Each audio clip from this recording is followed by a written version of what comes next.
Shabbat Shalom. Today we're going to discuss how to count the Omer on a Gregorian calendar. Now, last time I posted a video on how to count the Omer on an ancient biblical calendar, which is based on Rosh Chodesh, where Rosh Chodesh signals the starting of the month and also the weekly cycle, and that then we counted through that, leading up to the 50th day after the 7th Sabbath, and that signaled Shavuot, where we commemorate the receiving of the commandments verbally from Yahweh. And then basically 50 days later, there was another event where Moses came down with the tablets. They made the golden calf, and the tablets were broken. So that's typically around about 100 to 104 days after first fruits.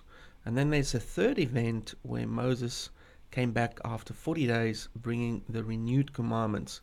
So there are basically 3 time periods of celebrating Shavuot, and we are now going to look at the first one. Now this year we're going to celebrate the first one.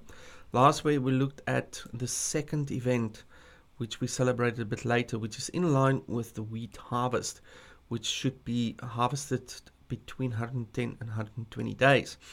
Now, so to celebrate Shavuot slightly different with a different theme, we're going to commemorate and celebrate day 50, and we're going to count on our current Gregorian calendar from our first fruits, the Feast of First Fruits, to day 50, or after the 7 Sabbaths, to see when do we celebrate Shavuot this year. So let's get into it and see what it looks like. So this was the calendar of March. We had on the 18th of the month, we had Rosh Chodesh, which is the starting of the month with the sliver, and that started the month for us. So that was Nisan month of the biblical New Year and the start of the month. So counting 14 days from there bring us unto Passover. But prior to Passover, there were 2-week period or 2 7-day periods which we looked at removing leaven. Now the first topic was removing leaven, that is sin, and the second topic was removing leaven, which is religion. Now when you count from a new moon within that same week cycle, and in this case it was a Sunday, the first Sabbath of the first month of the biblical New Year will be on the same weekday, and that was on the 25th of March, which was the first Sabbath of the first month of the biblical year. On day 14 was Passover, the day of preparation, the day prior to unleavened bread, and we celebrated unleavened bread or Passover at the evening, which was Saturday, going into unleavened bread the first day. Now that was the second Sabbath of the first month. Now what you can note here is that the weekly Sabbath and the feast day Sabbath is now in sync with this calendar. So unleavened bread day 1, according to scripture, is the Sabbath, and according to this calendar, it's also a weekly Sabbath, which was the second Sabbath of this first month of the biblical year. That's when we started to eat unleavened bread, day 1, and we went through day 2. Now day 2 is first fruits. That's the wave offering. That is also the counting of the Omer day 1. So if you count from there, from the Monday, Tuesday will be 2, Wednesday will be 3, Thursday will be 4, Friday will be 5, Saturday will be 6. And when you get to the end of the week, you will get day 7 of the Omer falling on a Sabbath again, which is the third Sabbath of the first month of the biblical New Year. But this time it is the first Sabbath after first fruits, which the scripture says that we must count 7 Sabbaths. And the day after that Sabbath is when we celebrate Shavuot. So we've got this mark now in the first month as Sabbath number 1 and Omer number 7. So continuing from there, from the 9th to the 14th, we count Omer 8 to 13. And then on the 15th, which is today, we are on Omer number 14, which is the fourth and last Sabbath of the first month of the biblical year, and it's Sabbath number 2 that is following first fruits. Remember, we must count 7 Sabbaths, and this is Sabbath number 2. So moving on forward, we note that on day 16, which is tomorrow, which will be Rosh Chodesh. That's the starting of month 2 in the biblical new year. So that's the marker for the next cycle, where we will count the Omer and the weekly Sabbaths. So counting the Omer from day 15 to 19 is on Tuesday the 17th to Saturday the 21st. And what you'll note here is that we do not count Rosh Chodesh. That is New Moon Day, or that is the day of the new moon. That is not counted as part of a normal day. The weekdays start from the 17th right up to 21st, and on the 22nd is day number 6, and then the 7th day, you'll see it is now shifted to the next week cycle, which is on a Monday. So for the next 4 weeks, the Sabbath will be on a Monday. So, and that is first Sabbath of month 2 on the biblical new year, and the third Sabbath after first fruits. So we still need to count 4 more Sabbaths. Continuing from there on, the 23rd was Omer 21, 24th is Omer 22 to Omer 26, which will fall on the 28th.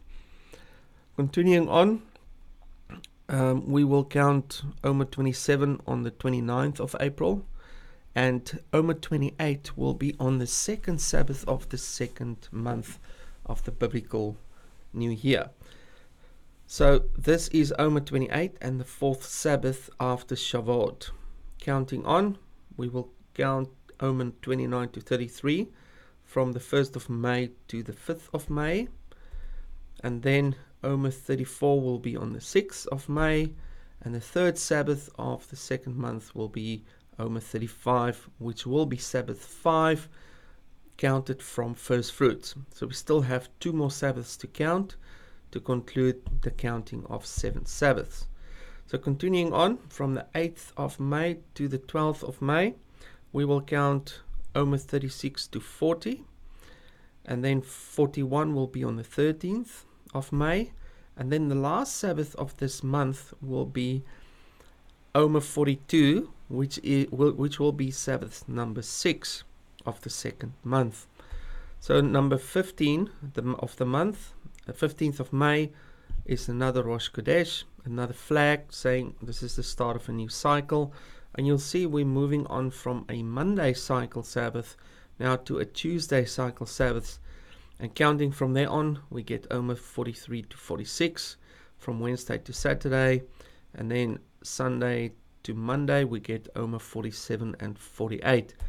The next first Sabbath of the third month is also Omer 49 and the 7th Sabbath. Now what you'll note here is that this confirms both counts within Scripture. We must count 49 days, and on day 50 or the day after will be Shavuot, and we need to count 7 Sabbaths, and after the 7th Sabbath will be Shavuot. So we confirmed that we counted 50 days consecutively from first fruits, and we also counted 7 Sabbaths. And after the 7th Sabbath and after the 49 days, we get Shavuot, which is 5778, which makes Shavuot the 23rd of May 2018. So that concludes the counting of the Omer for 2018 on a normal Gregorian calendar, and according to the ancient biblical calendar, which is the most accurate calendar for counting Shavuot.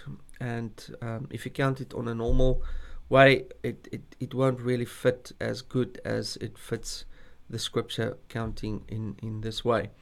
So for those who do not follow this way of counting or this way of keeping the Sabbath, it's not a big deal. The important thing is to remember what Shavuot is about and to remember it.